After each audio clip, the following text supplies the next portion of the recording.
तो dear students, आज के इस फ्रीडम स्ट्रगल मूवमेंट की क्लास में स्वागत है। कल के क्लास में हम लोगों ने व्यक्तिगत सत्याग्रह और अगस्त प्रस्ताव तक बातों को समझा था। अब उसके बाद का जो टॉपिक है उसे कहते हैं क्रिप्स मिशन। इसके अगर पृष्ठभूमि की बात किया जाए तो 1942 का समय है। इस समय तक जापान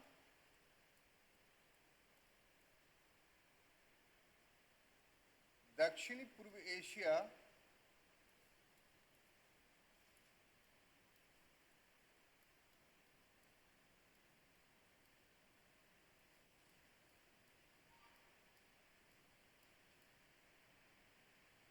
को जीतते हुए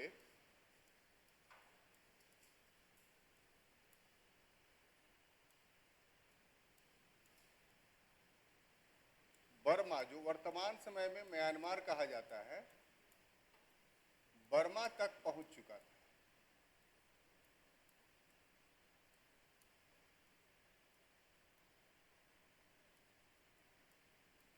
ठीक है, अब बर्मा तक पहुंच चुका था तो इसका प्रभाव ब्रिटिश शासन पर पड़ा। इसका प्रभाव किस पर पड़ा? ब्रिटिश शासन पर। अब ब्रिटिश शासन पर जो प्रभाव पड़ रहा है वो क्या पड़ रहा है वो देखेंगे। पहला तो प्रभाव ये पड़ता है कि चीन के जो शासक हैं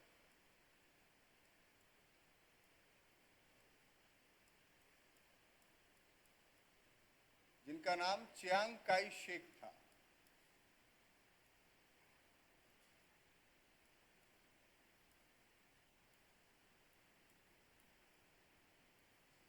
ने ब्रिटेन पर दबाव बनाया।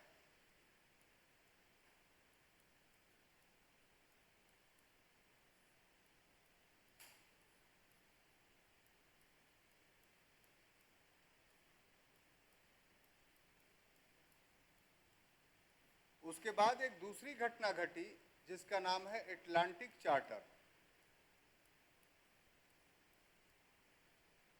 अटलांटिक चार्टर का प्रभाव था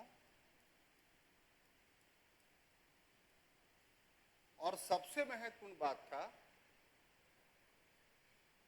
कि ब्रिटेन को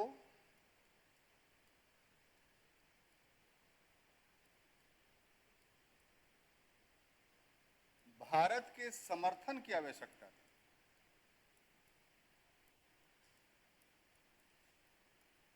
समर्थन की आवश्यकता थी।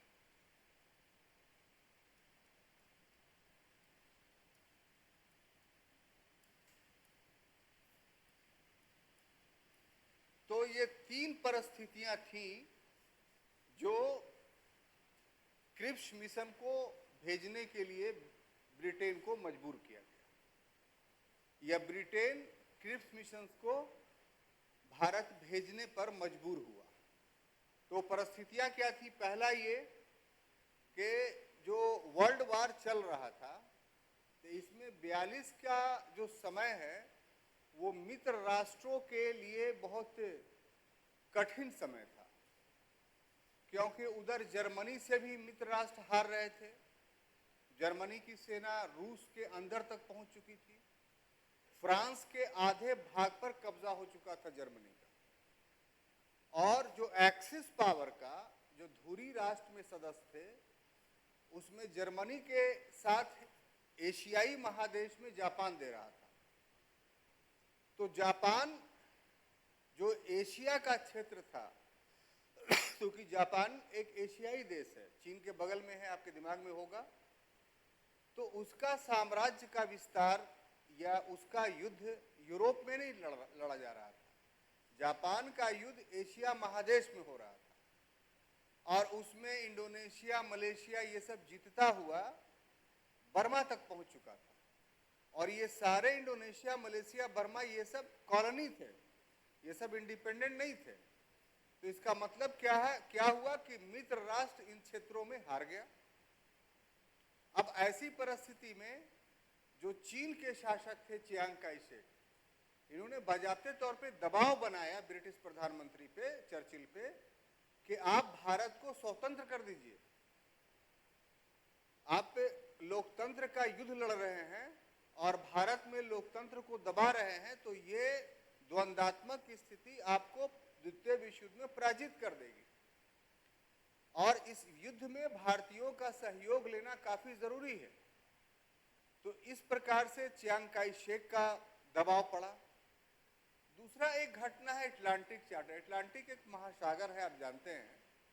तो अटलांटिक महासागर में एक पोत पर, यानी एक युद्ध पोत पर, फ्रैंकलिन डी रूजवेल्ट और जो ब्रिटेन के प्रधानमंत्री थे चर्चिल, इन दोनों की मीटिंग होती है और मीटिंग में ये तय किया जाता है कि युद्ध के बाद जो है वो जो देश हैं परतंत्र, किसी न किसी के कॉलोनी के शिकार हैं, तो उसको स्वतंत्र कराया जाएगा और उसको लोकतंत्र की स्थापना की जाएगी। और यहीं पर यह हुआ कि ये अटलांटिक चार्टर है और ये चार्टर भारत पर भी लागू होगा। तो ये जो घोषणा करवाई वो अमेरिकी प्रधानमंत्री ने।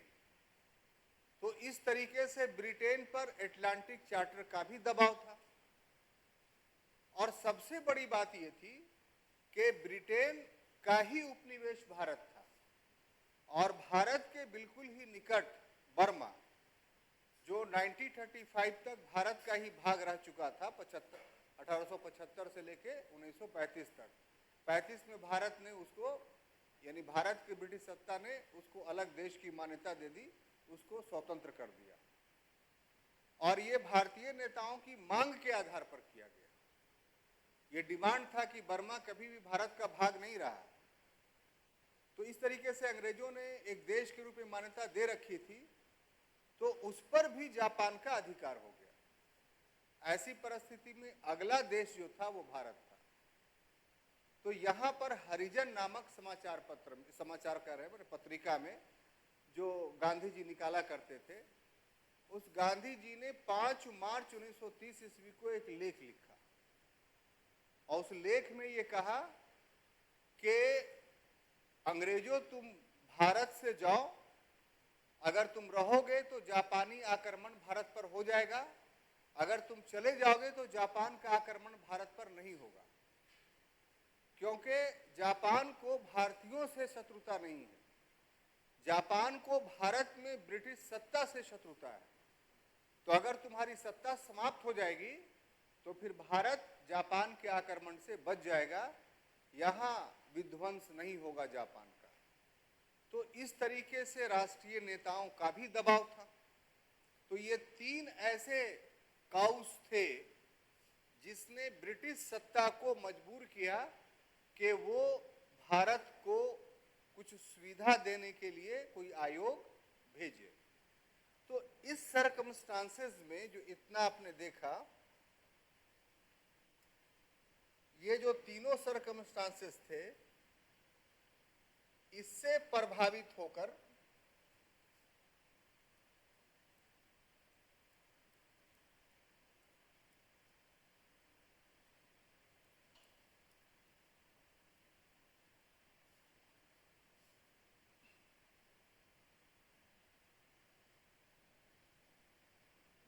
मार्च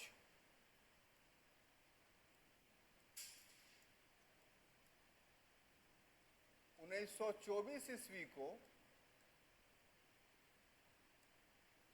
सर स्टोफर्ड क्रिप्स, इनका पूरा नाम था,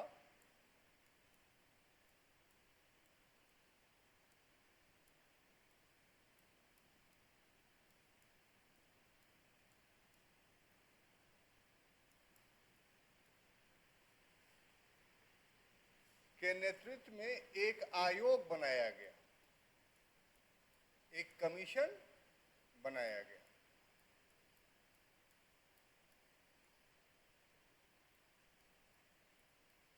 और ये जो कमीशन था, ये 25 मार्च 1924 से को भारत पहुंचा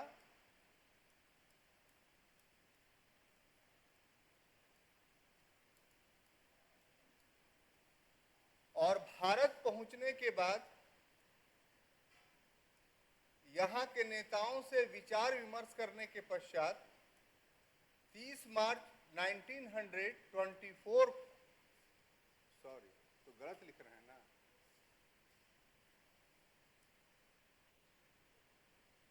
42 को हम बताइए, उल्टा लिख रहा है, 42 लिखना चाहिए था तो लिख रहे हैं 24, ऊपर में भी है ना,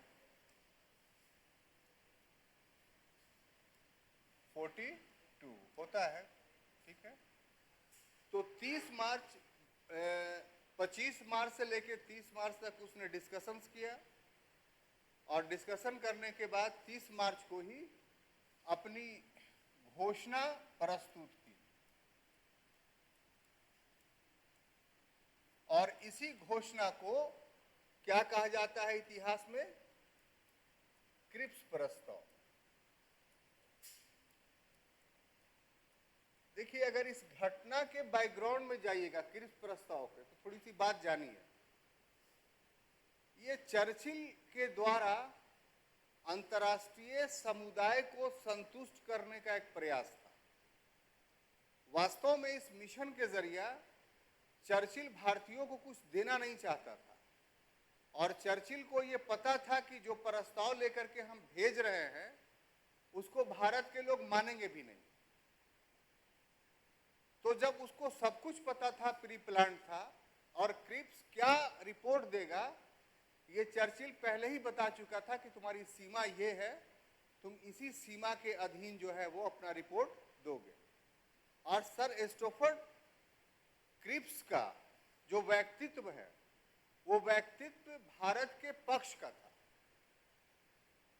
यानी हमेशा वो भारत का समर्थन किया करता था। तो ऐसे परिस्थिति में एक बहुत बड़ा गेम विंस्टन चर्चिल के द्वारा खेला गया, जो ब्रिटेन का प्रधानमंत्री था, और वो गेम ये था कि वो भारत को कुछ देना नहीं चाहता था, लेकिन अंतर्राष्ट्रीय समुदाय में ये बात फैलाना चाहता था कि देखिए आपके कहने पर हम भारत को ये सुविधा दे रहे हैं, अब वहां के लोग नहीं मान रहे हैं तो इसमें हम क्या कर सकते हैं। तो क्रिप्स प्रस्ताव केवल और केवल एक आई वास एफर्ट्स था, इसमें कोई सत्यता नहीं थी। और इसीलिए स्टोफर्ड क्रिप्स को चुना गया इस काम के लिए कि भारत के लोग भी ये महसूस करें कि हमारा समर्थक व्यक्ति आ रहा है, तो जो हम बोल रहा है, जो क्रिप्स बोले उसको मान ले। तो एक बहुपक्षीय गेम चर्चिल के द्वारा खेला गया था इस क्रिप्स प्रस्ताव के द्वारा। लेकिन क्रिप्स भारत का समर्थक होने के बावजूद भी उसने रिपोर्ट अपने मन से नहीं दी, बल्कि वास्तविकता ये है कि वो पहले से जो लिखा हुआ पर पत्र उसको मिला था, डॉक्यूमेंट्स मिला था, उसी को उसने प्रस्तुत कर दिया। बात समझ में आई? अब देखिए इसमें जो घोषणा में जो चीजें शामिल थी वो क्या क्या थी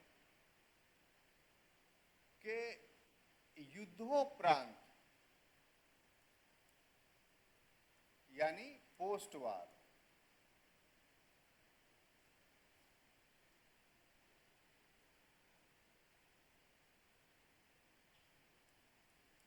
संविधान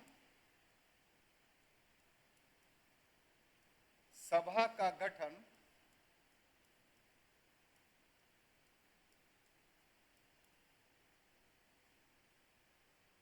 भारतीय प्रतिनिधियों से किया जाएगा। भारतीय प्रतिनिधियों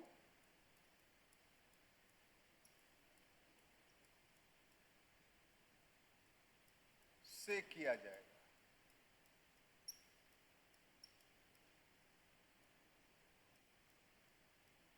ठीक है, ये पहला था प्रोविजंस। दूसरा प्रोविजन ये था कि जो प्रांत इसे स्वीकार नहीं करना चाहेंगे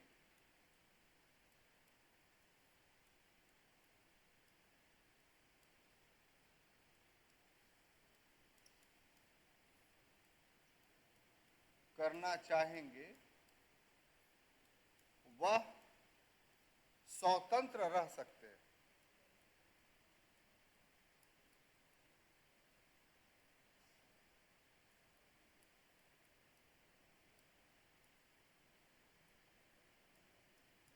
और तीसरा प्रोविजंस था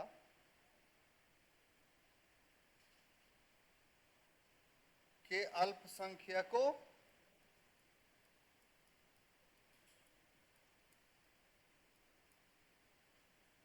के प्रश्न का समाधान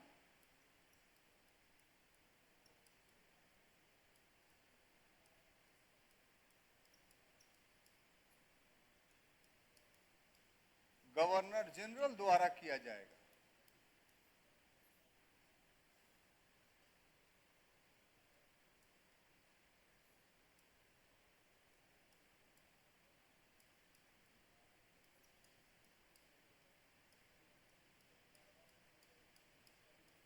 ठीक है, ये तीन छोटा सा रिकमेंडेशन था। अगर गौर से आप देखिए क्रिप्स प्रस्ताव के प्रोपोजल्स को, तो आप ये कह सकते हैं कि अगस्त प्रस्ताव के प्रोपोजल से थोड़ा अच्छा था। कैसे अच्छा था कि अगस्त प्रस्ताव में ये क्लियर नहीं था, जो हम आपको पढ़ाए थे कल के क्लास में, कि संविधान सभा बनेगा तो उसमें कौन लोग होंगे, किनके द्वारा बनाया जाएगा। ये वेग था, उस दिन ही बताए थे आपको, कल भी बताए थे। लेकिन यहां क्रिप्स मिशन में इसको क्लियर कर दिया गया कि नहीं, जो संविधान सभा होगी उसमें सभी के सभी भारतीय प्रतिनिधि होंगे। तो इसका अर्थ क्या हुआ कि ब्रिटिश सत्ता एक कदम आगे बढ़ी। लेकिन उसके बाद का जो प्रोविजंस देखिए तो उसमें आपको साजिश दिखाई पड़ेगी। दूसरा क्या है कि कोई प्रांत अगर इस संविधान को नहीं मानेगा जो बनाया जाएगा युद्ध के बाद, तो उसको ये अधिकार होगा कि ये ना माने और स्वतंत्र रहे और अपना अलग स्थिति को बनाए रखे। तो ये तो भारतीय प्रांतों को या भारत को विभिन्न टुकड़ों में बांटने का प्रयास था, और एक तरीके से अप्रत्यक्ष रूप से इनडायरेक्टली पाकिस्तान की जो मांग 40 में से की जा रही थी उसका एक्सेप्टेंस था। और तीसरा प्रोविजंस था कि माइनॉरिटीज का जो मामला होगा उस मामला को संविधान सभा नहीं देखेगी, बल्कि उसमें फैसला कौन करेगा, तो गवर्नर जनरल।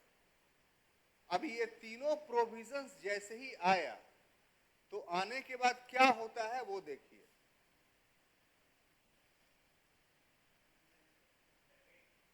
ठीक है, और नीचे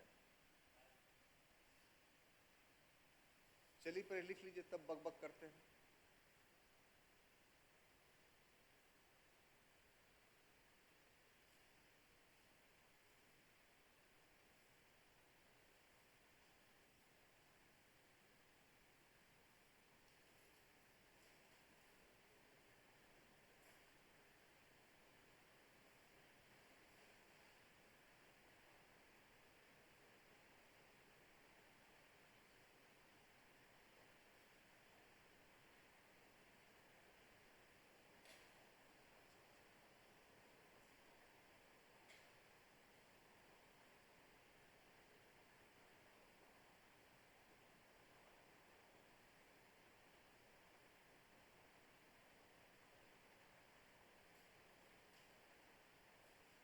हो गया, बोले। अब देखिए इस प्रस्ताव के बारे में ये कहा जा सकता है एक सेंटेंस कि साहब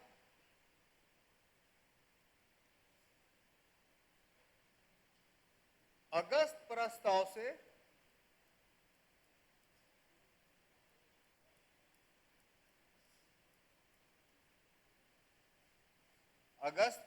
प्रस्ताव से क्या था? थोड़ा अच्छा था, बहुत अच्छा नहीं था, बल्कि कुछ बेहतर था। परंतु इसके बावजूद भी दोनों दल मैंने समझ रहे हैं ना, कांग्रेस और मुस्लिम लीग, दोनों दलों ने इसे अस्वीकार कर दिया।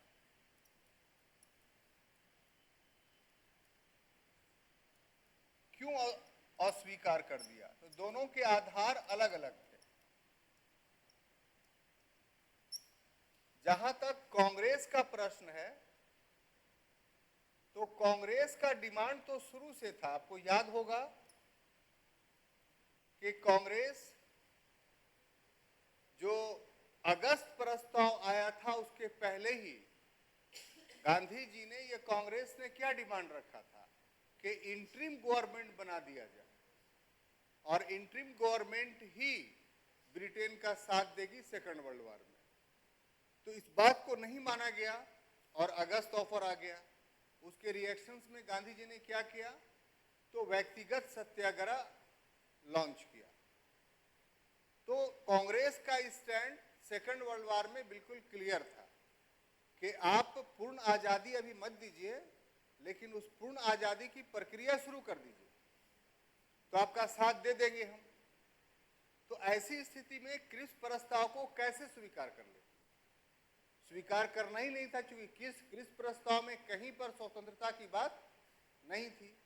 तो इस तरीके से जो गांधी जी ने कहा इस प्रस्ताव के बारे में कि पोस्ट डेटेड चेक है, ये उत्तर दिनांकित चेक, पोस्ट डेटेड